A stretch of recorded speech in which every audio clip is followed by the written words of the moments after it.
Social science है, commerce है, arts है, सब के लिए यह लागू होता है। जैसे आप लोगों की अगर मैं बात करूं तो यहाँ पे आप लोग आपका 1 मंथ इंटेंसिव प्रोग्राम हो या फिर 4 मंथ इंटेंसिव प्रोग्राम हो, वहाँ पे आप लोग भी परियोजना कार्य करते हैं टीचिंग से रिलेटेड। दैट मीन्स ये आपका इसमें आएगा फॉर एग्जाम्पल के लिए।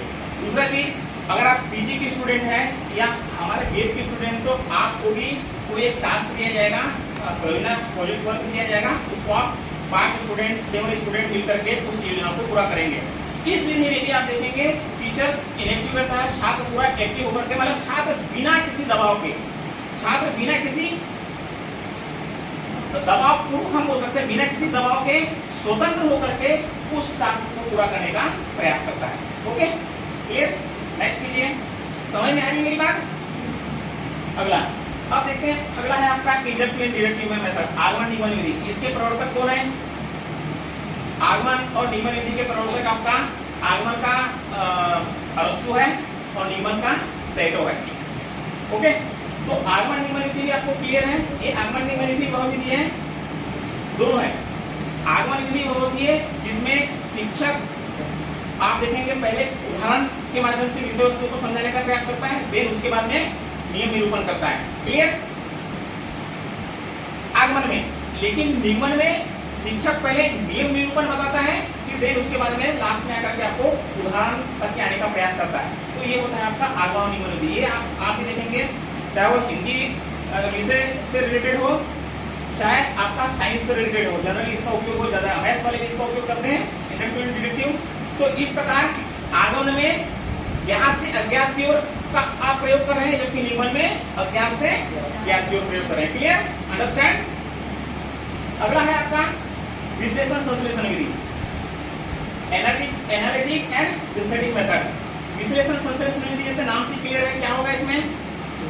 विश्लेषण एंड संश्लेषण। जैसे फॉर एग्जांपल के लिए विश्लेषण संश्लेषण विधि वह होती है जिसमें शिक्षक कक्ष में आकर के किसी विषय वस्तु को, चाहे वो पढ़ाता है, पढ़ा करके फिर उसका वह विश्लेषण करता है, फिर उसके बाद में संश्लेषण करता है। जनरली ये सबसे ज्यादा साइंस में इसका बहुत ज्यादा प्रयोग किया जाता है।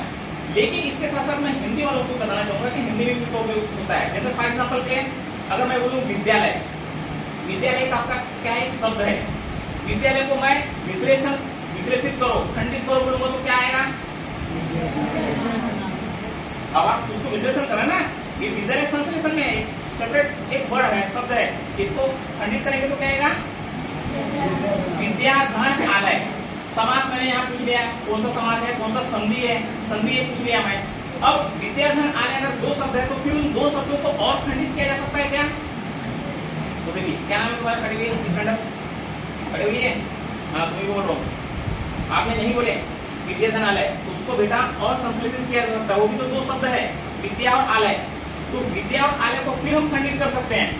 ये तो आप शब्द है, शब्द को वर्ण करके आप लाएंगे ना, तो विद्या और आलय को फिर आप वर्ण में आप खंडित करेंगे। दैट मींस यहाँ आकर के आपका पूरा विश्लेषण हो रहा है। ठीक उसी प्रकार आप मैथ्स वाले भी आप देखेंगे इसको सूत्र को और अलग अलग तरीके से इसको संश्लेषण एवं विश्लेषण करते हैं, इसका उपयोग बढ़ेगी। कक्षा में कहने के इसका प्रयोग करते हैं। तो क्लियर है? संश्लेषण विश्लेषण, इसका प्रयोग भी टीचर कक्षा में कहने के इसका अपनी आवश्यकता अनुसार जहां उसको जरूरत होती है वहां पे इसका उपयोग वह करता है। अगला पॉइंट है आपका टेक्स्ट बुक मेथड, पाठ्य पुस्तक विधि। पाठ्य पुस्तक विधि को क्या है? इसमें 2 प्रकार की विधि का उपयोग करता है। पाठ्य पुस्तक विधि वह विधि होता है जिसमें एक शिक्षक कक्षा में आकर के, जनरली हिंदी वालों के लिए बहुत ज्यादा उपयोग होता है, हिंदी वालों के लिए रहता है, सोशल साइंस में टेक्स्ट बुक का उपयोग नहीं किया जाता। तो इसमें शिक्षक कक्षा में आकर के किसी विषय वस्तु को बहुत ध्यान से उसको पठन पाठन करता है, मतलब पहले खुद पढ़ाता है, देन उसके बाद में दूसरा विधि, प्रथम विधि में खुद पढ़ाता है सुर लय ताल आरोह के माध्यम से, फिर दूसरे इसमें छात्रों को पढ़ने के लिए वैसा ही अनुकरण करने के लिए कहा जाता है। 2 विधि इसमें प्रयोग होती है, एक टीचर्स के द्वारा, दूसरा स्टूडेंट के द्वारा। क्लियर? तो इसका भी उपयोग किया जाता है। इसके बाद में अगला है आपका डिस्क्रिप्शन मेथड, वर्णनात्मक विधि। नाम से क्लियर है?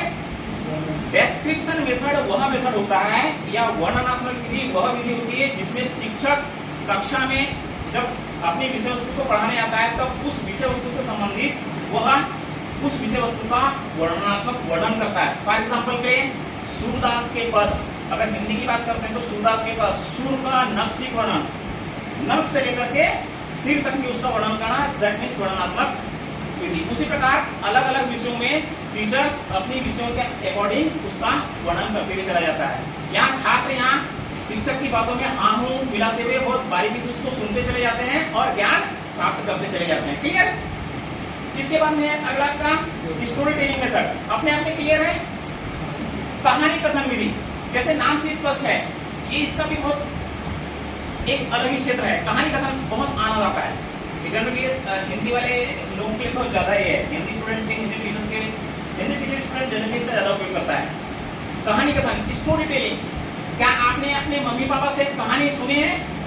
सेम उसी का वह इसमें टीचर्स उपयोग करता है। किसी विषय वस्तु को कहानी के माध्यम से छात्रों को स्टोरी टेलिंग के माध्यम से उस विषय वस्तु से अवगत कराना और उसके बाद में फिर चर्चाएं करना, तो ये आपका कहानी कथन विधि आ जाता है। तो इसमें कहानी कथन विधि में आप देखेंगे हाव भाव सूर्यता इसका होना बहुत जरूरी है, तभी जाकर के कहानी का आनंद मिलेगा, आपको रस की प्राप्ति होगी, अदरवाइज नहीं।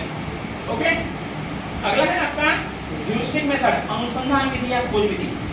ह्यूरिस्टिक जैसे नाम से है, अनुसंधान विधि या खोज विधि। ह्यूरिस्टिक अनुसंधान, ह्यूरिस्टिक मेथड या अनुसंधान विधि वह विधि होता है जिसमें एक शिक्षक छात्रों को सेपरेट एक समस्या दे दी जाती है इसमें भी, और छात्र को ये बोला जाता है कि आपको एक टास्क दिया गया है, आप बिना किसी दबाव के, बिना किसी बलपूर्वक, इंडिपेंडेंट होकर के, स्वतंत्र होकर के उस समस्या का समाधान करें। यहाँ पे भी शिक्षक पूरा गौण रहता है और छात्र बहुत ज्यादा एक्टिव होते हैं, और छात्र उस टास्क को पूरा करने के लिए वह विभिन्न प्रकार के अनुसंधानों का प्रयोग करता है, ह्यूरिस्टिक मेथड्स का प्रयोग करता है और अपनी समस्या को फाइंड आउट करता है, क्लियर करता है। ये होता है आपका अनुसंधान विधि।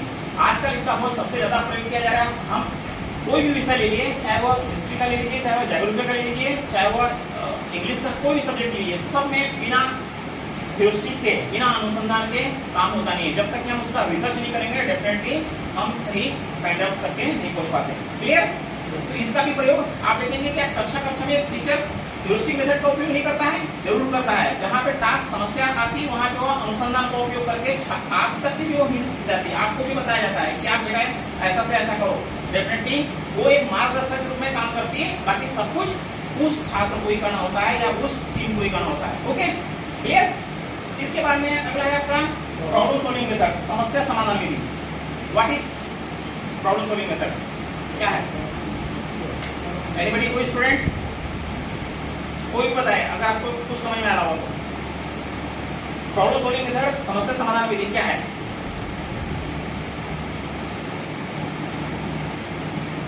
कोई एनीबॉडी?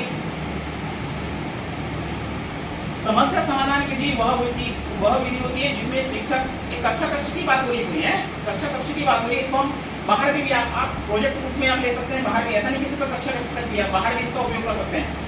समस्या समाधान विधि वह विधि होता है जिसमें शिक्षक छात्रों को समस्या देते हैं और उसका छात्रों के माध्यम से समाधान करने की कोशिश करते हैं। अगर नहीं होता है तो अंत में शिक्षक उस समस्या का समाधान करता है। एक कक्षा में आप देखेंगे, चाहे वह मैथ्स का हो, चाहे वह हिस्ट्री का हो, चाहे वह ज्योग्राफी का हो, चाहे वह केमिस्ट्री का हो, जब शिक्षक और छात्र के बीच में एक इंटरेक्शन होता है, शिक्षक छात्रों को प्रश्न पूछता है, छात्र सही टीचर्स के अकॉर्डिंग उत्तर नहीं दे पाते, तो यहाँ पे समस्या खड़ी उत्पन्न हो जाती है छात्रों के लिए। तो उस समस्या का समाधान इस समस्या समाधान विधि के माध्यम से टीचर्स करने का प्रयास करता है और उसको क्लियर करता है। तो ये समस्या समाधान विधि है। इसका उपयोग आप देखेंगे जब कहीं भ्रमण में भी आप जाते हैं तो भ्रमण में भी इसका कहीं ना इसका उपयोग किया जाता है। समस्याओं का हम समाधान कैसे करेंगे, पर्टिकुलर करिकुलम को लेकर के, पर्टिकुलर सब्जेक्ट को लेकर के, पर्टिकुलर हमारे कंटेंट को लेकर के, जो भी हो, तो इसका उपयोग करते हैं। तो यही आपका समस्या समाधान विधि, समस्याओं का आप किस तरीके से समाधान करते हैं। नेक्स्ट कीजिए। इसके बाद में आ जाते हैं हम प्लेवे मेथड्स, खेल विधि। क्या विद्यालय परिसर में, विद्यालय वातावरण में इस विधि का उपयोग किया जाता है? खेल विधि का कहाँ किया जाता है? सर, बच्चों को खेल के माध्यम से भी सिखा सकते हैं, जैसे कि कोई दिक्कत नहीं, बैठ जाइए। और कुछ बताना चाहेगा? आपसे भी कुछ आना चाहिए मुझे इनको, तभी क्लास सार्थक होगा। क्या है? फॉर एग्जाम्पल जैसे उन्होंने बताने की कोशिश की, कोई दिक्कत नहीं, आप बोलने की तो कोशिश की है। खेल विधि का प्रयोग प्ले पे मेथड, खेल विधि वह विधि होता है जिसमें शिक्षक खेल खेल के माध्यम से अपनी विषय वस्तु को